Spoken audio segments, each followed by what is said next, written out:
ಈ ಒಂದು ಹೋರಾಟದ ಫಲ ಏನಿದೆಯಲ್ಲ ಅದು ವಿಧಾನಸಭೆಯಲ್ಲಿ ಮೊನ್ನೆ ನಡೆದ ಕಲಾಪವನ್ನು ತಾವು ನೋಡಿದರೆ ಗೊತ್ತಾಗಿದೆ.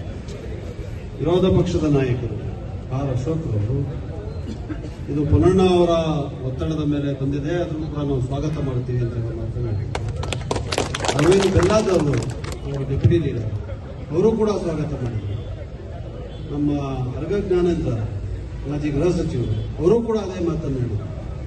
ಎಲ್ಲ ಪಕ್ಷದವರು ಪಕ್ಷಾತೀತವಾಗಿ ರಾಜಕೀಯವನ್ನು ದೂರ ಇಟ್ಟು ಈ ಒಂದು ತಿದ್ದುಪಡಿ ಮಸೂದೆಯನ್ನು ಸ್ವಾಗತ ಮಾಡೋದಂತೆ.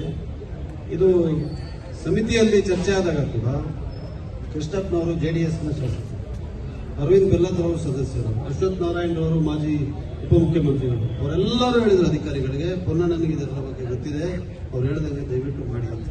ಆದರೂ 5 ಸಭೆ ಆದರೆ ನನಗೆ ಮನಸ್ಸಿಗೆ ಒಂದು ಬೇಸರ ಏನು ಅಂತ ಹೇಳಿದ್ರೆ, ಇಲ್ಲಿಯ ಸ್ಥಳೀಯ ಪತ್ರಿಕೆಯನ್ನು ನೋಡಿದಾಗ ಕೆಲವು ನಾಯಕರಿಗೆ ಯಾಕೋ ಜೀರ್ಣಿಸ್ಕೊಳಕ್ಕಾಗ್ತಾ ಇಲ್ಲ.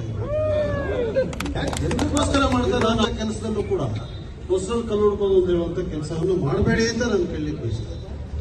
ಎಲ್ಲರಿಗೂ ಇದರ ಲಾಭ ಆಗ್ತದೆ, ಎಲ್ಲರಿಗೂ ಲಾಭ. ವಿಶೇಷವಾದಂತ ಧನ್ಯವಾದಗಳನ್ನು ನಾನು ನಮ್ಮ ಕಂದಾಯ ಸಚಿವರಿಗೆ ಕೊಡಲೇಬೇಕು. ಅವರಿಗಿನ ಸಮಸ್ತ ಜನತೆಯ ಪರವಾಗಿ ಅವ್ರು ಇದನ್ನು ಅರ್ಥ ಮಾಡೋರಿಗೆ ನಾನು ಧನ್ಯವಾದಗಳನ್ನು ಹೇಳಲಿಕ್ಕೆ ಬಯಸ್ತೇನೆ.